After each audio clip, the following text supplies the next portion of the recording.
An elegant dinner at a seaside restaurant. A perfect couple. At least until the powerful CEO raises his hand and slaps his pregnant wife in front of everyone. In a single second, the silence breaks, glasses fall, and cameras begin to record. What seemed like a romantic evening turns into the beginning of a war. Because what he doesn't know is that the chef who witnessed everything is not an ordinary man. He is his brother-in-law, a former Special Forces member who will not allow another injustice. What follows is a story of power, revenge, and true justice, where every secret will come to light and no one will escape punishment. Stay until the end, because you won't believe how this story ends. Tell us what time you are listening and where you are watching from. Leave your comment below. We want to hear from you. The sound of the slap shattered the elegant murmur of the restaurant like a thunderclap no one expected. The wine glass toppled over the white tablecloth, the crystal clinked on the floor, and the air froze in place. For a second, no one breathed. The waiters glanced at each other, the guests dropped their cutlery, and the pianist, without realizing it, stopped playing. At the center of the disaster, Vivian Grace Morrison raised her hand to her reddened face as her glasses fell among the porcelain fragments. She was 7 months pregnant, her belly round, her heart racing, and a tear trembling at the edge of her lashes. In front of her, Charles Edward Whitmore looked at her with coldness, the same look he always used to reduce his employees. He had struck her in front of 50 people and did not even seem aware of what he had just done. "Pick them up," he said in a dry voice, without a trace of remorse. "And stop making that pathetic face. Everyone is watching." The murmur slowly returned. People pretended not to see, but no one could look away. The Coastal Kitchen restaurant was the pride of the coast, with its glass windows facing the Pacific, its signature menu, and the impeccable reputation of its chef. That night, however, what was being served was not a romantic dinner but a tragedy. Vivian lowered her eyes. Her hands trembled as she tried to pick up her glasses from the floor. Her belly made it hard to bend, and the baby seemed to move inside her, as if it too could feel the fear. "Please," she whispered. "Not here." But Charles remained seated, calmly cutting his steak, indifferent to the stares around him. "Happy anniversary to us," he said with a smile full of contempt. It had been like this from the start. 3 years of marriage, and every dinner, every word, every gesture was part of a choreography of control. He chose the places, the dishes, the conversations. She learned to stay silent, but that night something inside Vivian had broken. She had told him she needed rest, that the doctor was concerned about her blood pressure. "My health affects the baby," she had tried to explain. He had replied by squeezing her wrist under the table until her pulse hurt. "You will keep working until the end, with a smile on your face." She had taken a deep breath and said what she should never have said. "I am not your employee. I am your wife, and I carry your child." The response was a slap. When she finally managed to straighten up, a shadow fell across the table. A tall man in a chef's uniform with a steel gaze was walking toward them. His steps were firm, his presence so intense that the air seemed to charge with electricity. He was Clayton Mitchell Grace, the chef and owner of the restaurant. He was also Vivian's older brother. "Vivian," he said in a calm voice, but every syllable carried a warning. His eyes examined his sister's face, the swollen cheek, the trembling lips, the unsteady breath. Then he looked at the man sitting across from her. Charles looked up with a fake smile. "Clayton, excellent meal tonight. Though I must say the service has been somewhat lacking." The silence grew heavier. Clay did not answer. "Vivian, are you all right?" he asked, never taking his eyes off her. It was a simple question, but everyone understood that something much bigger was at stake. "She's fine," Charles replied in an authoritarian tone, "and I would appreciate it if you return to your kitchen so we can finish our dinner." The muscle in Clay's jaw tightened. His hands slowly closed at his sides. He did not shout. He did not threaten. He simply said, "Sir, I was not speaking to you." The murmurs multiplied. Some people pulled out their phones, others stood up quietly. In the reflection of the windows, confused faces appeared, and the shadow of the sea moved in rhythm with the tension. Charles dropped his fork. "What did you say?" His voice shook with a mix of anger and disbelief. "Do you dare tell me how I should speak to my own wife?" Clay took a step forward. His posture was that of a man who had faced enemy fire and did not know fear. "I only asked my sister a question. I want to hear her answer." The color drained from Charles's face. "Let me explain something to you, chef," he said in a venomous tone. "When a woman marries, she belongs to her husband. Her loyalty and obedience belong to him. She answers to me, not to some cook playing hero." The insult hung in the air like smoke. Vivian felt her heart rise to her throat. She knew that tone, that look. She knew what came next. But Clay did not move. "Charles, please, let's go home," she pleaded.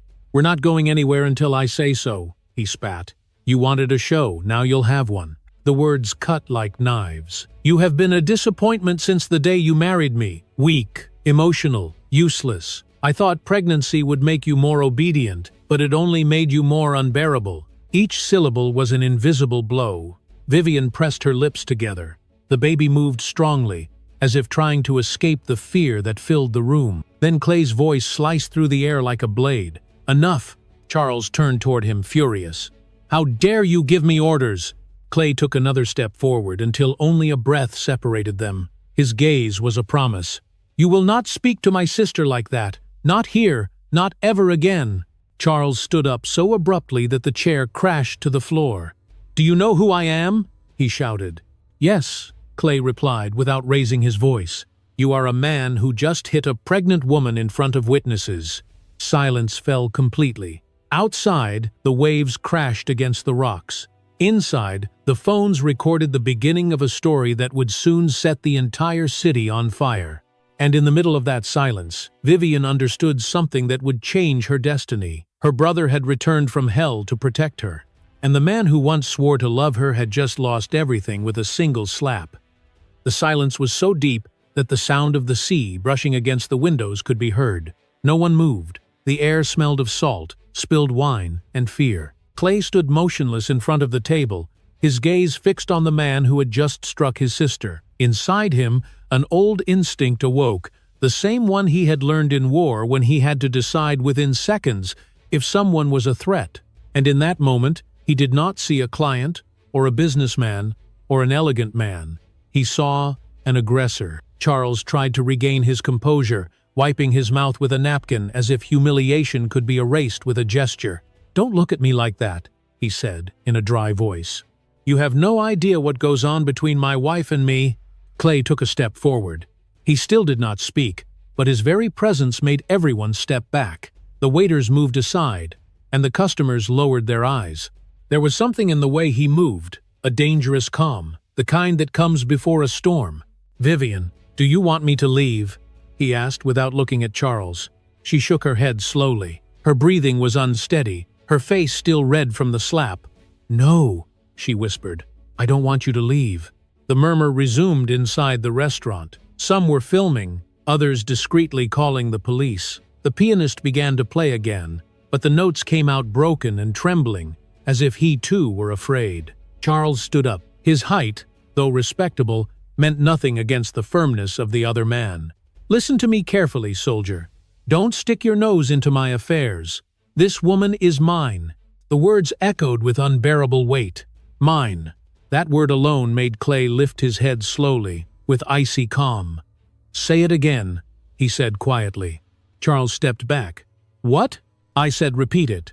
The diners held their breath. Clay did not need to shout. His voice carried the weight of a military command, impossible to ignore. Charles swallowed hard. "My wife," he stammered. "I said it in a legal sense."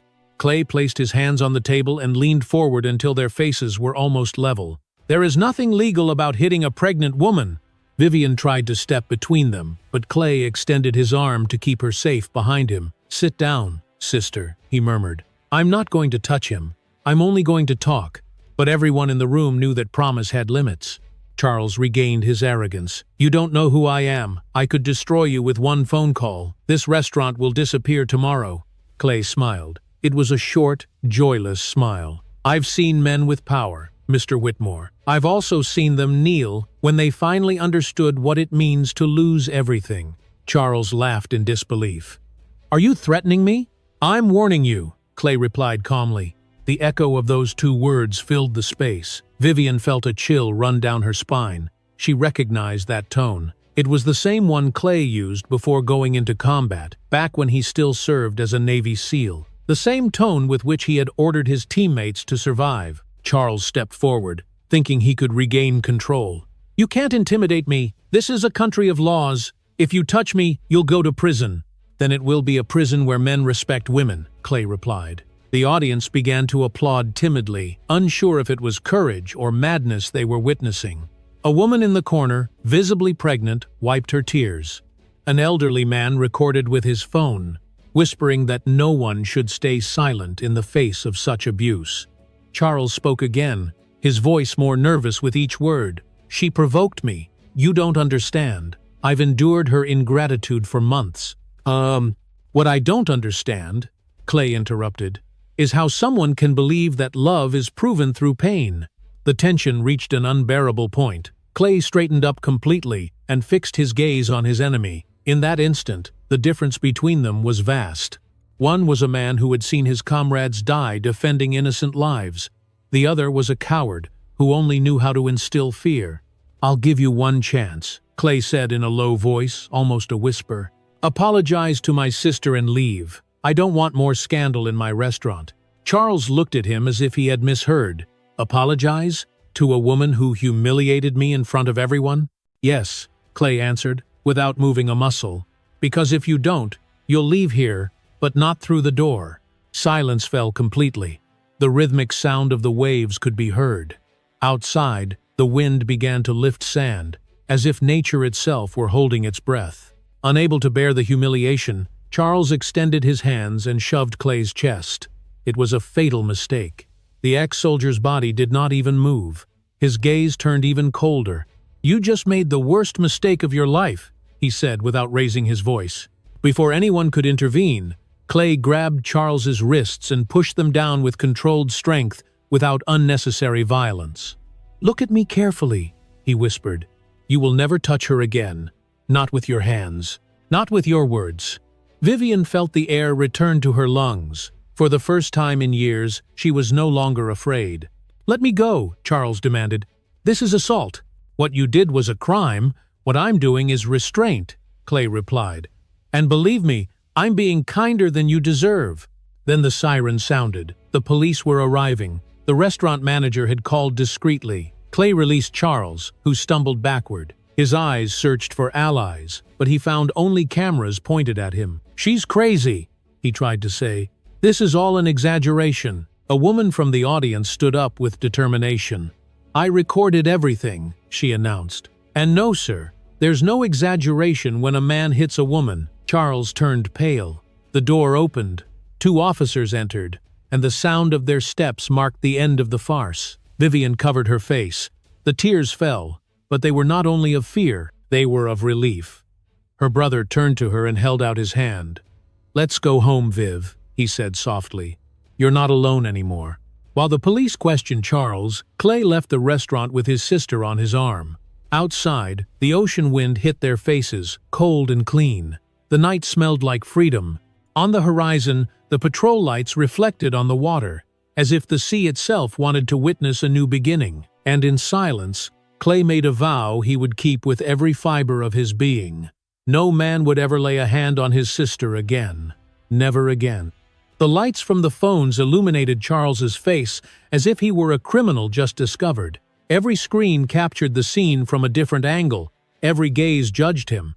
The echo of the slap still lingered among the glass walls of the restaurant, mixed with the distant sound of the waves. No one spoke. No one breathed. Only the hum of cameras could be heard, recording the downfall of a man who had always believed himself untouchable. Vivian stood trembling, holding the edge of the table to keep her balance.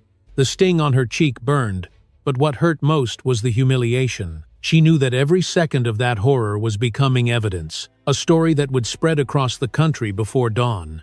At her side, Clay remained calm with almost military precision.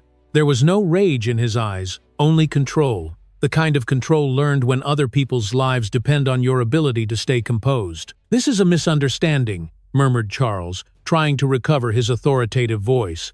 His smile was a broken mask. "My wife is emotional. Everyone knows how hormones affect women." His words were met with murmurs of outrage. A woman in the corner raised her voice. "We saw everything, sir. There's no excuse for that." Charles ignored her, turning to Clay as if he still had power. "Tell your sister to sit down. She's making a fool of herself." "You Carly, she's already done enough of that for all of us," Clay replied, his tone steady. The restaurant manager, a dark-haired woman named Maureen Kelly, approached nervously. "The police are on their way," she said quietly.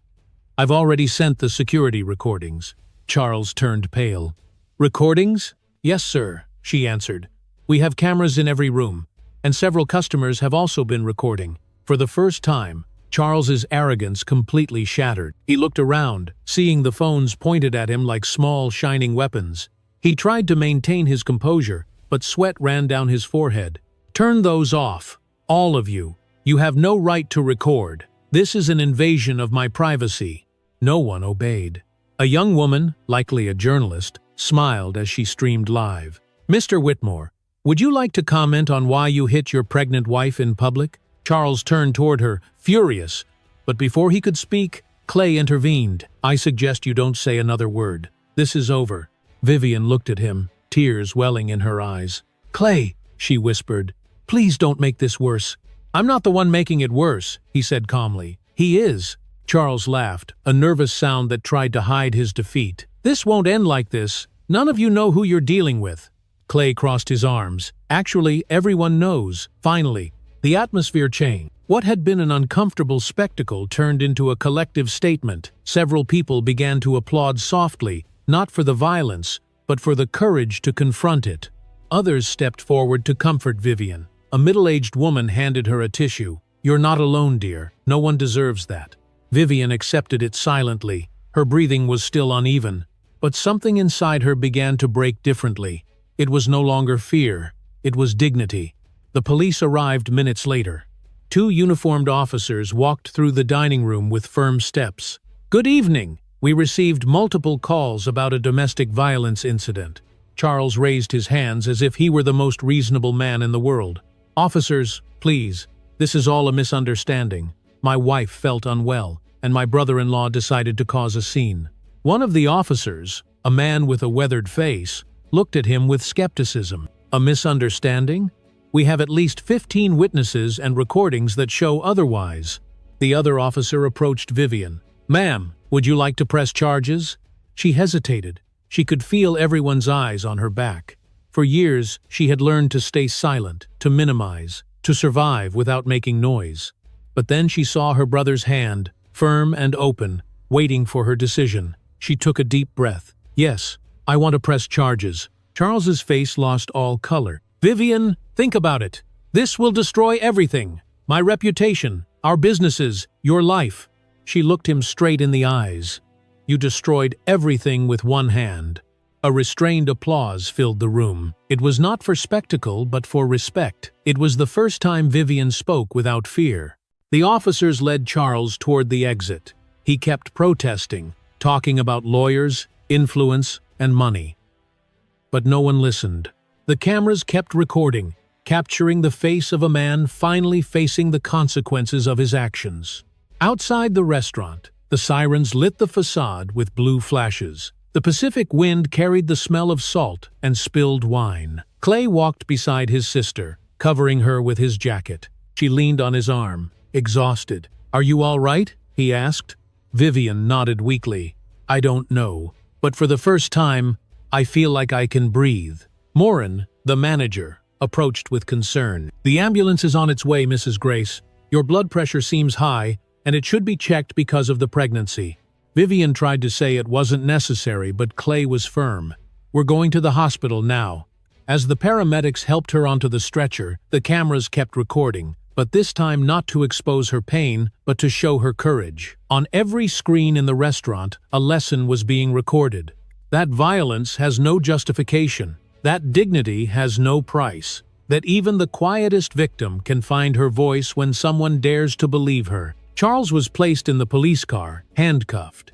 Applause rose as the door closed.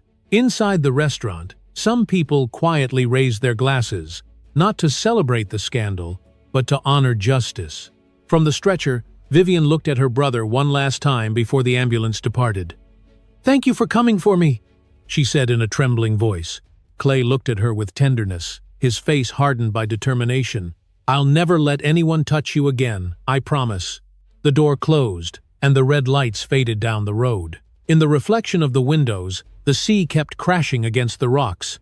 But that night, for the first time, its sound was not a threat. It was freedom, and as social media filled with videos of the incident, the image of Vivian with her head held high, protected by her brother, became a symbol of a woman who had lost her fear, and of a man who reminded the world that true strength is not shown by dominating but by defending. The restaurant stood empty, but the story had only just begun.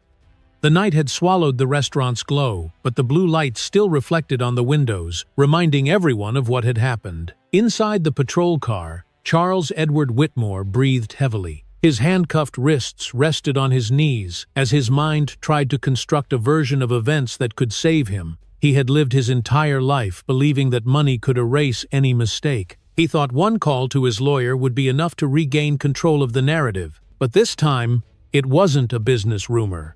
It was violence, and it had been recorded from every angle. The police station smelled of metal, old papers, and authority. When the officers escorted him into the interrogation room, he tried to smile. "They'll make a public statement and release me soon," he thought. But the detective waiting for him wasn't just another bureaucrat. Vernon Walsh carried himself like a man who had seen too many rich men think they were untouchable. His gaze was weary, his tone stripped of any pretense. "Mr. Whitmore, you are under arrest for physically assaulting your pregnant wife in a public establishment. You have the right to remain silent."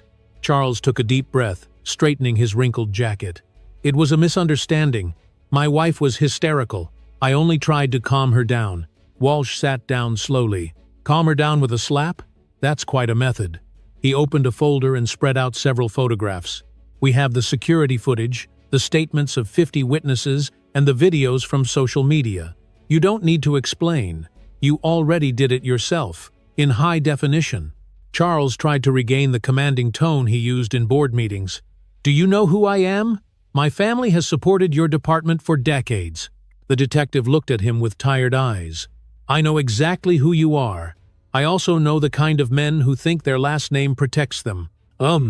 Meanwhile, at the hospital, Vivian rested in a private room. Her face was still swollen, but her breathing had steadied. Clay stood by the window, arms crossed, eyes fixed on the dark night outside.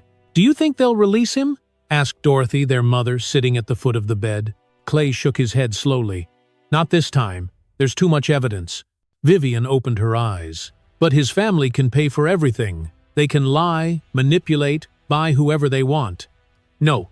Then we'll fight harder," Clay replied. His voice was quiet but sharp. "I won't let him touch you again." Outside, reporters were already gathered. The headlines wrote themselves. The CEO of Whitmore Group arrested for domestic violence. The restaurant videos had millions of views. Public opinion split between outrage and morbid curiosity. Shareholders demanded answers. In less than 12 hours, Charles's empire was beginning to collapse. In his cell, he watched the news on a small hallway television. Each word struck him harder than any sentence. The businessman who preached family values, accused of assaulting his pregnant wife. He punched the wall. "They can't do this to me. They can't." But they could, and they were doing it. His sister, Eleanor Blake Whitmore, visited him at dawn. She wore a flawless suit, her hair neatly tied, her voice tense. "Charles, the situation is serious. The video has gone viral. I can't contain it." He smiled with arrogance. "Use our contacts. Do what you always do. Call the judges, the journalists. Pay whatever it takes. This time it won't be so easy. There's a medical report, police evidence, public recordings, and your wife might lose the baby." For the first time, Charles hesitated. "Don't look at me like that, Ellie. It was a mistake, a moment of impulse. I didn't mean to hurt her." "But you did, and everyone saw it." Eleanor stared at him in silence. "If you don't show remorse, you'll go down, and you'll drag the family with you. Then lie for me like you always do," he shouted. "Say it was mutual, that she provoked me." The lawyer closed her eyes for a moment, as if trying to remember that she was still human. "I won't lie for you, Charles." Rage crossed his face. Since when do you have principles? Since I saw a pregnant woman shaking with fear in front of you. He slammed the table. You don't understand anything. That woman belongs to me. The phrase fell like a sentence. Eleanor looked at him in horror. No one belongs to anyone. She stood up and walked out without looking back. In that moment, she knew her brother was lost, not just legally but morally. Meanwhile, Clay prepared a public statement. Standing before the cameras, his voice was steady. My sister has suffered years of psychological and physical abuse. This time she survived because someone was there to stop it. But there are many women who don't have that chance. This complaint is not revenge, it's justice. His words echoed through news broadcasts. Thousands of comments flooded social media. The public began to support Vivian. The image of the man defending her became a symbol of dignity and courage. Charles watched everything from his cell, trembling with fury. In his mind, he wasn't the abuser, but the victim. They're destroying me, he muttered. Everything I built. He didn't sleep that night. He remembered his childhood, his father's praise, the times he was told that Whitmores never bowed to anyone. But now he was alone, without power, without respect. Prison was the cruelest mirror.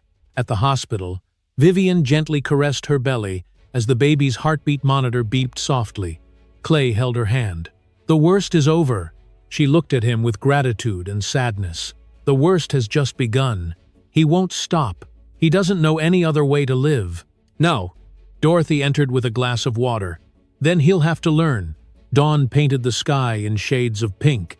Outside, journalists still waited for updates. Inside, the Grace family knew the battle was just beginning. But they had already won something more important than any trial. The truth was out. At the headquarters of Whitmore Holdings, employees read the official statement. Mr. Whitmore will be taking an indefinite leave for personal reasons. It was a polite way of saying the reign was over. Investors withdrew their support, partners canceled meetings, clients demanded answers. The castle of arrogance was collapsing, stone by stone. Charles looked out from his cell window. The sun was rising over the ocean.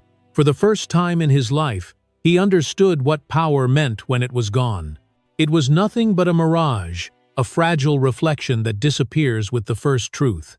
And while the world pointed its finger at him, on the other side of the city, a pregnant woman slept peacefully for the first time in 3 years. Her brother kept watch in silence, knowing that justice had only begun. The man who once believed himself a god was falling, and the sound of his fall would echo far beyond the walls of the prison. The ambulance sped through the quiet dawn with its sirens wailing, cutting through the silence of the early morning. Vivian lay on the stretcher, breathing hard, one hand pressed over her belly. Each contraction tore a muffled cry from her throat. I don't feel the baby moving, she murmured, her voice breaking. Clay sat beside her, holding her hand tightly while their mother, Dorothy, tried to keep her conscious. Breathe, sweetheart, breathe with me, she repeated in a calm, practiced tone, though her eyes betrayed an ancient fear. When they arrived at the hospital, the paramedics rushed her into the emergency ward. The smell of disinfectant filled her lungs. The cold, white lights blinded her. Pregnant patient 32 weeks, one of the nurses shouted. High blood pressure, irregular contractions, possible fetal distress. Dr. Sarah Chen appeared instantly. She was young, determined, and calm, with a steady presence that inspired confidence. I'm Dr. Chen, Mrs. Whitmore. We're going to take care of you. Everything will be fine, but I need you to trust me. Vivian tried to respond, but another spasm bent her over the stretcher. Clay stepped forward, wanting to follow, but a nurse blocked his path. Please wait outside. She's my sister, he said tensely. I'm not leaving her alone. Dr. Chen looked straight at him. I promise I'll care for her as if she were my own family. But right now I need space to work.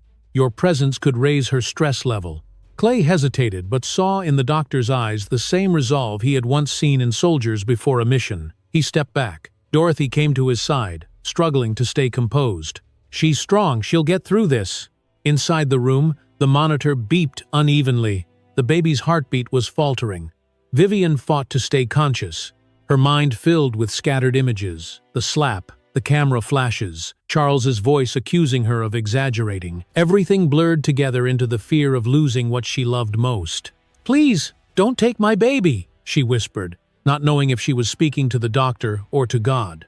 Dr. Chen leaned over her. "We're going to give you medication to stop the contractions. I need you to take deep breaths." The IV began to drip slowly. Minutes later, the baby's heartbeat steadied. A quiet relief spread through the room. Dorothy entered once things were under control. She walked to the bed and brushed her daughter's hair back. "The baby's fighting with you," she said softly. Vivian opened her eyes. "Mom, what if something goes wrong?" "Nothing will," Dorothy replied, though deep down she feared the opposite. Outside, Clay paced the hallway like a caged animal. Every minute felt endless. Combat memories came back. The long nights of waiting, the sound of monitors, the helplessness of not being able to intervene. He knew the enemy this time wasn't human.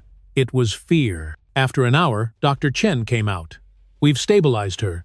The baby is fine for now, but she needs to stay under observation for at least 48 hours. The emotional stress was severe." Clay nodded. "Thank you, doctor. I'll do whatever it takes to keep her calm."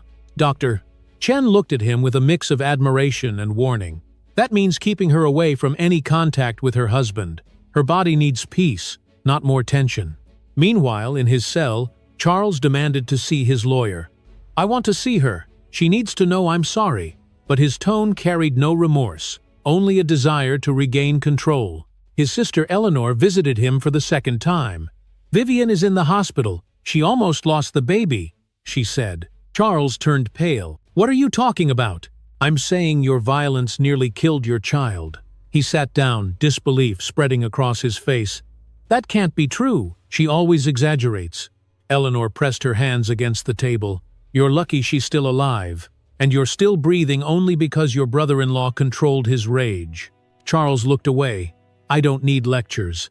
You need help. Professional, emotional, legal, and most of all, you need to accept that you've lost." Her words hit harder than any sentence, but his pride didn't break. It hardened into anger. At the hospital, Vivian began to drift into sleep. The sound of the monitor softened into a calm rhythm. Clay watched her from the doorway. In that moment, he understood that real battles aren't fought with weapons, but with patience, love, and endurance. By morning, the press had gathered outside the hospital. The headlines spoke of the Whitmore scandal. Some defended the businessman, others condemned him.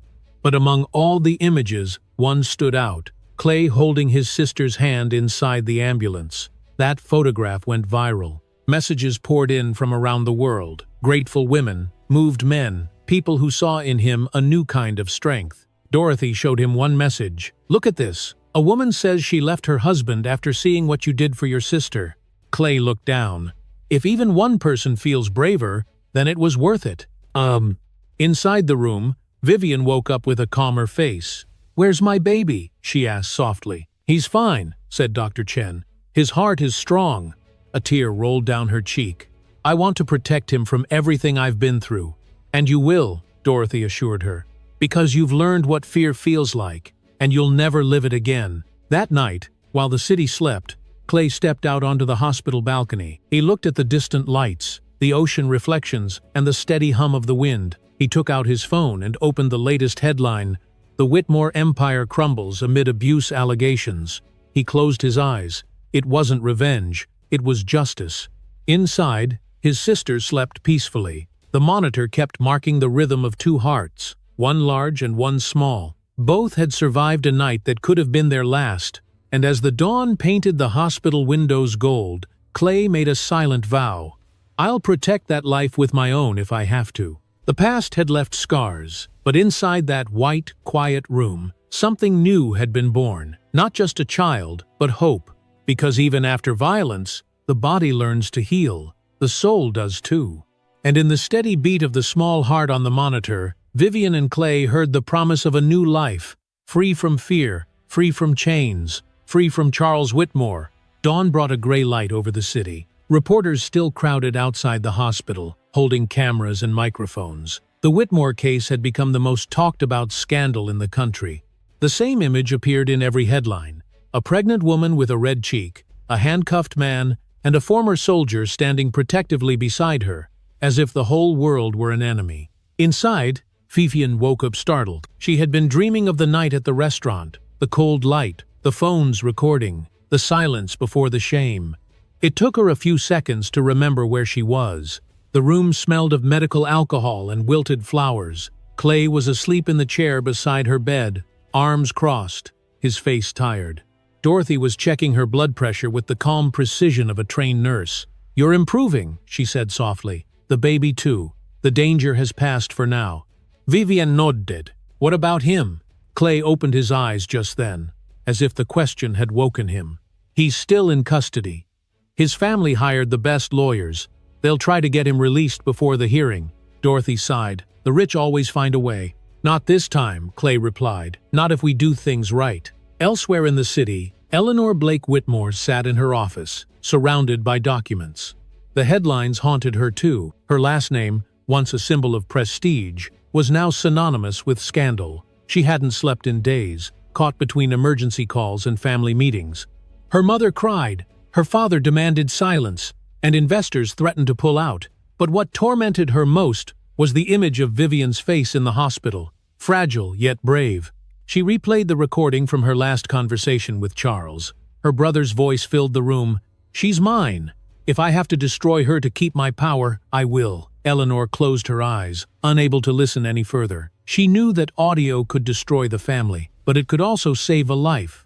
She picked up her phone and dialed the district attorney's office. "I want to cooperate with the investigation into the Whitmore case," she said.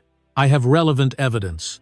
Hours later, District Attorney Claire Dutton, a firm, composed woman, received her in private. "Are you sure about this, Miss Whitmore? This could cost you your career." "My career isn't worth more than the truth," Eleanor answered. "And I'm tired of cleaning up the sins of the men in my family." Meanwhile, at the hospital, Clay met with Detective Vernon Walsh. His face showed fatigue, but also quiet satisfaction. "Mr. Grace, your sister-in-law's statement has been crucial. The evidence is strong. However, the family's lawyers are working to discredit her."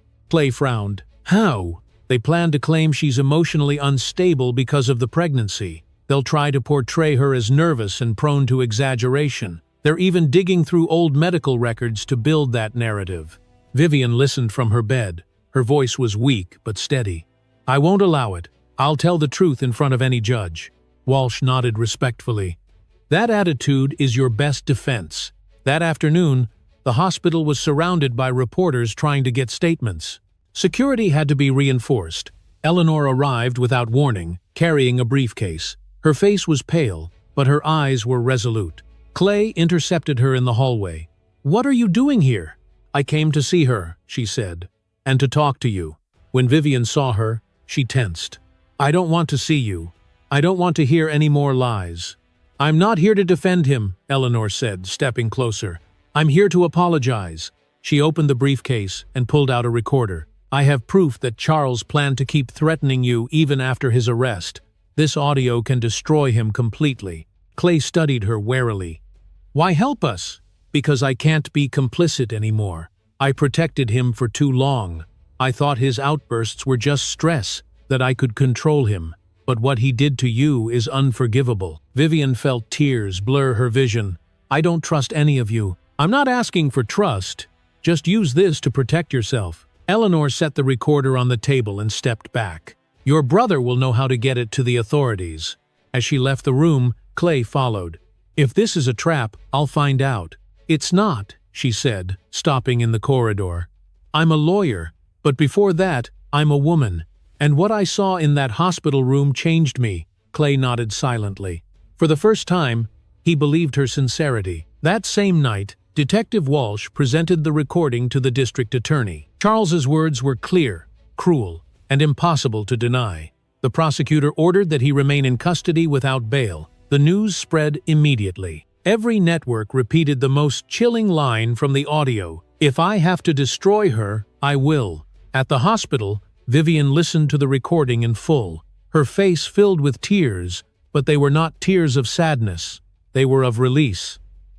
"He'll never touch me again," she whispered. Dorothy embraced her. "Not just you. No one else." "Oh." Eleanor was called to testify the next day. Her statement was decisive. She admitted that her family had covered up Charles's violent outbursts for years. She said she could no longer stay silent. When she left the courtroom, reporters surrounded her. "Why did you betray your brother?" one asked. "I didn't betray him. I faced him. Because loyalty without justice is complicity." Her words went viral. For the first time, the Whitmore name appeared in the headlines alongside the word redemption.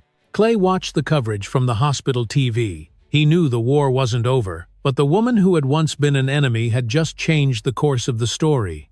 That night, the hospital hallway was quiet. Clay walked to the window and saw the reflection of the ocean in the distance. "This isn't over," he said softly. "But we're not alone anymore." Vivian slept with one hand on her belly. The baby moved gently, as if sensing that something had changed. Power, money, and lies were all crumbling. And among the ruins, a wounded family was beginning to rebuild itself. The legal war had begun, but at last, justice had a face. The city lights flickered over the ocean as a cold wind swept through the streets. Outside the hospital, reporters were still waiting, though the scandal had begun to saturate the news cycle. In the offices of Whitmore Holdings, top executives sat in silence. The screens showed devastating headlines. CEO accused of domestic violence. The Whitmore empire crumbles. Foreign partners demanded explanations. Stock prices were falling without control. In a high-security cell, Charles Whitmore stared at the ceiling with open eyes. He couldn't sleep. Hatred kept him awake. He thought about Vivian, about Clay, about his own sister, and each thought pierced him like a wound. He had lost control of his company, his name, and his wife. But his mind, trained to manipulate, was still looking for a way out. When his lawyer entered, Charles already had a plan. "Get me out of here," he demanded. The judge denied bail. "The evidence is overwhelming," the lawyer replied. "Then find me another way. Someone has to pay for what they did to me." The lawyer looked at him cautiously. "Any attempt to contact your wife would violate the restraining order." Charles gave a humorless smile. "I didn't say anything about direct contact." Hours later, in a dark downtown building, a man in a black suit examined a folder filled with photographs. They showed Clay entering the hospital, leaving the restaurant, hugging his sister. Behind them, a detailed report described his life, his military service, his address, his business. "Are you sure this is what you want?" the man asked without looking up. On the other end of the line, Charles replied coldly, "I want him to know what it feels like to live in fear. I don't want blood. I want panic." At the hospital, Vivian's life was slowly finding its rhythm again. Dr. Chen congratulated her on her progress. "Your blood pressure is stable. The baby is responding well. If everything continues like this, you'll be able to go home in a few days." Dorothy smiled in relief. "You hear that, sweetheart? Everything's going to get better." But Clay remained uneasy. He had learned to recognize the calm before a storm. "Too quiet," he muttered. "He won't stay still." That same night, as the hospital guards switched shifts, a dark vehicle parked by the side entrance. Two men got out and checked their watches. In the trunk were cameras, microphones, and tracking devices. They weren't there to kill. They were there to watch.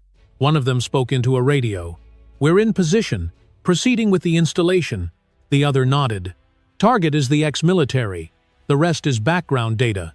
Meanwhile, Eleanor returned to her apartment after another meeting with the prosecutor's office. She was exhausted. Her decision to cooperate with the authorities had sparked a war inside her own family.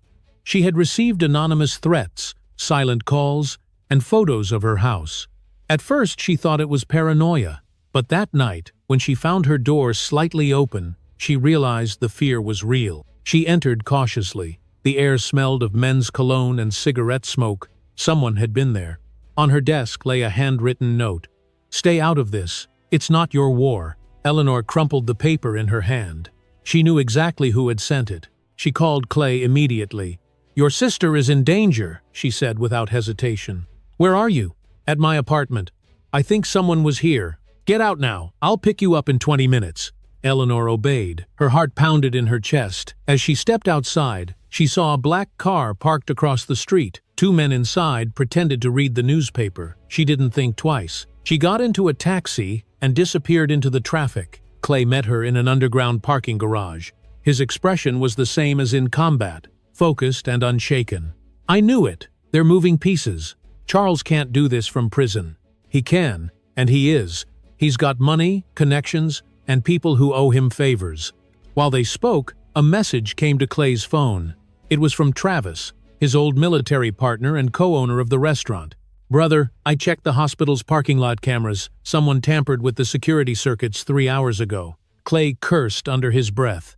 "They're watching Vivian." He rushed back to the hospital, gathered the security team, and checked the monitors. On the ceiling, he found a small blinking device, a hidden camera. He tore it down and smashed it on the floor. This just became open war. That night, Clay reinforced the security system. He installed extra sensors and asked Detective Walsh for a permanent police presence. The detective agreed immediately. "I knew this wasn't over. Powerful men don't handle losing well. But now we know their methods." Inside the room, Vivian slept deeply. Clay watched her from the doorway. Every breath she took reminded him why he was willing to risk everything. Dorothy approached quietly. "You should rest." "I can't. He's looking for a weakness, and I won't give him one." The next morning, Eleanor met again with District Attorney Dutton, bringing the threatening note. "This proves my brother's people are still active. I need protection." The prosecutor studied her carefully.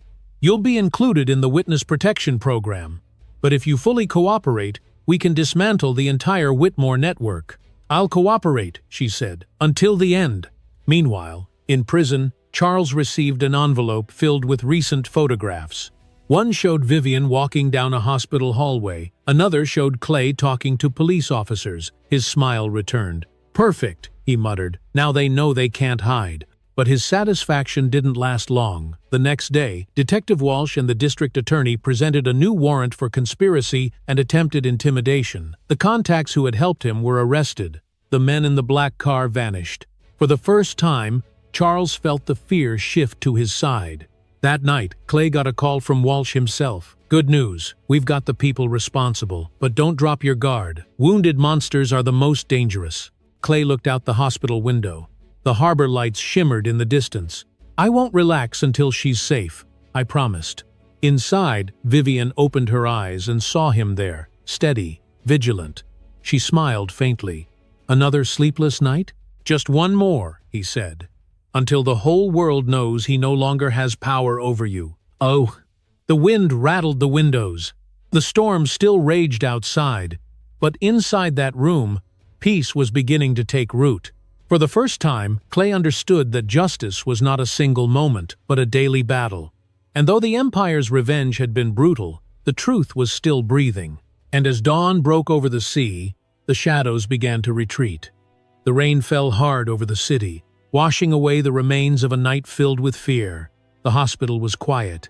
In the main hallway, the lights flickered as if they too were tired. Clay stayed awake, his gaze fixed on the window where the reflection of the raindrops blended with the dawn. His phone vibrated on the table. It was a message from Eleanor. "I need to see you. It's urgent." Clay hesitated for a few seconds before replying. He had learned not to trust easily, but something in her message sounded different. It wasn't a threat. It was a plea. Half an hour later, they met in an empty cafe near the harbor. The sea roared outside the windows, gray and wild. Eleanor arrived drenched, with no makeup and a pale, worn-out face. She looked like a different person. "Thank you for coming," she said as soon as she sat down. Clay watched her carefully. "You said it was urgent." "It is." Her hands trembled as she placed an envelope on the table. "This contains my family's financial records. Fake accounts, hidden donations, judicial bribes, everything they've used for decades to buy silence.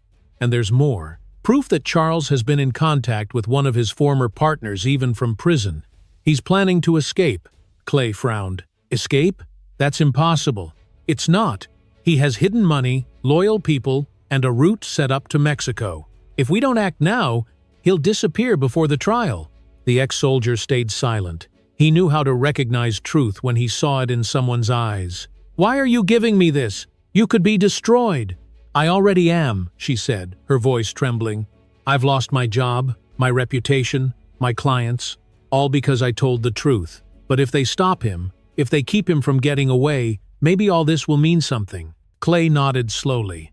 "Then we'll work together." You and me?" Eleanor gave a faint, ironic smile. Never thought I'd hear that. Me neither, but now we both want the same thing. Back at the hospital, Clay handed the envelope to Detective Walsh. The veteran opened it carefully, as if handling explosives. His face hardened as he read the first pages. This is bigger than we thought. If this checks out, not only your brother-in-law will go to prison, his father and several judges will too. Lent, can we stop his escape attempt? If you give me 24 hours, yes, but we'll need an official statement from the source. Clay looked at Eleanor. She took a deep breath. You'll have it. That night, she was placed under temporary protection. The hotel where she had been staying was replaced with a guarded room. She was afraid, but also relieved. For the first time in her life, she wasn't hiding anything. Meanwhile, Vivian was improving. The doctors confirmed the baby was still strong. Dorothy read her stories in a soft voice, and the sound of the monitor had become a familiar melody, but something in her daughter's eyes remained shadowed. "Mom," Vivian said one afternoon, "I know he won't stop. I can feel it." Dorothy brushed her hair gently. "Your brother won't let him. And now his sister won't either." Vivian looked at her in surprise. "Eleanor?" "Yes, she's helping Clay. She's handing over evidence against her own family." For a moment, Vivian didn't know what to feel. For years she had hated Eleanor, the elegant woman who defended the indefensible. But now, imagining her alone, standing up to the power that had raised her, filled Vivian with a strange mix of compassion and respect. At the police station, Eleanor prepared to testify. Detective Walsh watched her as the officers reviewed every line of her report. "Are you sure you want to go through with this?" "Completely. I don't want to be complicit anymore. When this is over, your last name will be destroyed." "So be it. Maybe that's the price of starting over." Clay entered the room. "We'll get him, I promise." Eleanor nodded. "Just promise me one thing. Protect your sister, no matter what happens." Hours later, the police launched a raid on the Whitmore Industrial Complex. They found secret vaults, offshore transfers, and forged contracts.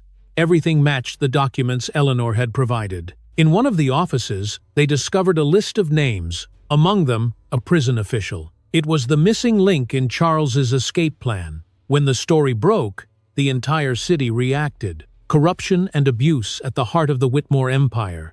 A sister betrays the clan to save the victim. The images showed Eleanor escorted by federal agents, looking down, surrounded by flashing cameras. Vivian watched the broadcast from her hospital bed. "She did it," she whispered. She finally spoke. Clay squeezed her shoulder with pride. "And because of that, he's never getting out." But the enemy still breathed. In prison, Charles received the news with a bitter laugh. "My dear sister thinks she won," he said to the guard. "She hasn't seen what I can do from in here." Days later, an anonymous call reached the hospital. No one spoke on the other end. Just a slow, familiar breathing. Dorothy hung up, her face pale. "It was him," she said. "He knows where we are." Clay reinforced security once again. "Let him try. He won't get past the door." The tension grew, but so did the hope. Vivian's baby remained strong. The contractions were gone. Amid fear, a new life was preparing to arrive. From her protected room, Eleanor wrote a letter she wasn't sure would ever be delivered. "Vivian, there is no forgiveness deep enough to heal what you suffered, but I hope you remember that someone in our family chose to break the cycle. I did it for you, for your child, and for every woman I once silenced with my silence." That letter was given secretly to Clay, who kept it without saying a word. He knew his sister would read it when everything was over. That night, Detective Walsh called with good news. The operation was a success. The people involved are under arrest. The escape is over. Clay closed his eyes in relief. "Thank you, Detective." "There's more," Walsh added. "Eleanor's statement opened a federal investigation. This is just the beginning." Clay looked out the hospital window at the faint light on the horizon. "Then we'll see it through to the end." Morning came with a warm glow. Vivian slept, breathing in rhythm with her baby's heartbeat. Dorothy rested beside her. And Clay, sitting by the window, thought about how ironic it all was. The family that once destroyed his sister was now destroying itself. And in the middle of that ruin, an unlikely alliance had been born. Two former enemies united by truth. Two siblings who chose justice over blood. The moon hung high over the hospital, pale and silent. Outside, the wind carried dry leaves across the parking lot. It was midnight, and the calm felt too perfect. Clay checked the security cameras for the third time. The guards were making their rounds. Everything seemed in order, yet his instincts would not let him rest. He had learned to sense danger before it appeared. Inside the room, Vivian slept deeply. Her breathing was slow, and her face looked peaceful for the first time in days. Beside her, Dorothy dozed in a chair, a book open on her lap. The steady sound of the fetal monitor filled the silence, like a heartbeat marking the rhythm of hope. Clay moved toward the window. In the glass, he saw his own tired reflection, eyes red from sleepless nights. He had spent years fighting enemies in the dark, but never one this personal. Suddenly, his phone vibrated. It was a message from Eleanor. "Be careful, something's moving tonight. I was informed one of Charles's partners disappeared from custody." Clay's heart began to race. He immediately called Detective Walsh. "We've got a breach. One of his men is free." Walsh's voice came tight. "I know. We're tracking his location. Don't leave the hospital." But it was already too late. On the lower floor, the lights flickered for a split second. A group of shadows moved down the hallway. They wore dark clothes and covered faces. They entered through the maintenance area. They knew the building. One of the guards tried to stop them, but was knocked out with a single blow. Inside the room, the monitor began to beep irregularly. Vivian opened her eyes, confused. "Clay, what's happening?" "Quiet," he said softly. He closed the curtains and turned off the light. "Don't move. Stay with Mom." The sound of footsteps grew closer. Dorothy took her daughter's hand. "Is it him?" "No," Clay answered, loading the service weapon he still kept from his military days. "But they're here for him." A loud thud hit the door. Then another. Clay pushed a cabinet against it as a barricade. Shouts echoed in the corridor. The hospital guards were responding, but the intruders were well coordinated. One voice called from outside, "Hand over the woman, and no one gets hurt." Vivian covered her mouth to keep from screaming. Clay took a steady breath. "You're already hurt just by trying." Gunfire echoed down the hall. Glass shattered. Chaos spread through the floor. Clay checked their position. "We have to move. Now." "How?" Dorothy asked, trembling. "The fire escape. To the right." He opened the side door and guided them quickly. The smell of smoke began to fill the air. Downstairs, an alarm blared. The intruders had set a diversion by igniting the hospital cafeteria. As they ran down the corridor, a man appeared at the end. He wore a black mask and held a gun. Clay didn't hesitate. He charged with the precision of a soldier. A strike, a twist, a hit, and the man went down. "Keep running!" he shouted. Vivian gripped her mother's hand and followed the emergency signs. The noise of gunfire mixed with the sirens of the fire trucks. Amid the chaos, a voice came over the loudspeaker. It was Detective Walsh. "All staff must evacuate immediately. Repeat, immediate evacuation." Clay caught up to his family just before they reached the exit. "This way," he said. "Agents are waiting outside." "No." But when he pushed the door open, a shadow blocked the path. The man without a mask lifted his head. The face was familiar. It was Henry Locke, Charles's former business partner. His smile was cold. "Well, well, the family hero." Clay aimed his weapon. "Surrender. The police are already here." "Too late," Henry said, raising a remote control. "He promised me he wouldn't go down alone. I don't intend to fail him." Clay's expression froze. "Explosives?" Henry smiled. "Under the east wing. In 5 minutes, this place burns." Without a thought, Clay lunged. They fought on the floor, fists, shouts, and fire surrounding them. Henry tried to fire, but Clay turned the weapon. The shot rang out, and the attacker fell still. Without hesitation, Clay grabbed the remote and threw it out the window. It landed in the courtyard just as the agents burst in. Walsh ran in with his team. "Everyone all right? We're alive. But there are explosives in the east wing." The firefighters rushed toward the location. Within minutes, they disabled the system before detonation. The threat was neutralized, but the hospital was filled with smoke and panic. Vivian coughed, holding her stomach. Dorothy steadied her. "Hold on, sweetheart. It's almost over." Clay led them outside. Rain began to fall, mixing with the red glow of sirens. Paramedics hurried to assist them. The detective approached. "Your brother-in-law planned this from prison. He used that man to erase evidence and terrify you, but he failed."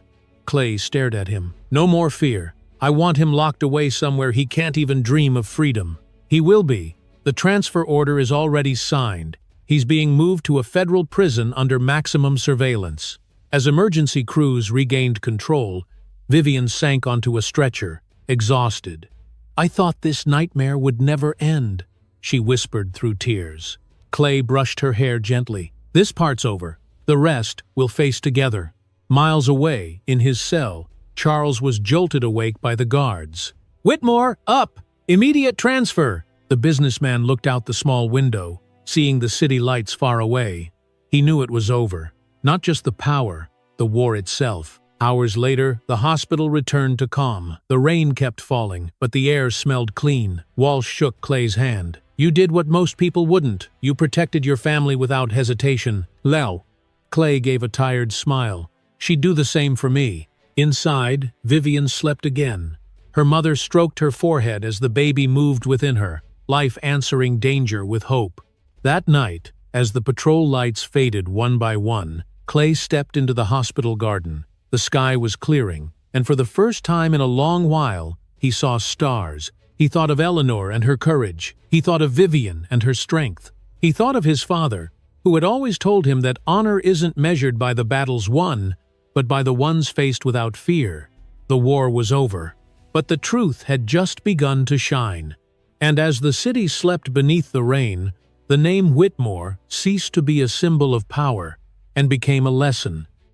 Dawn arrived with a golden glow over the bay. After days of storm, the sky finally opened, clear, bright, as if the world itself needed to breathe again. From her hospital window, Vivian watched the horizon. Her eyes were tired, but no longer afraid. She gently caressed her belly. The baby moved with strength, as if responding to the new Sunday.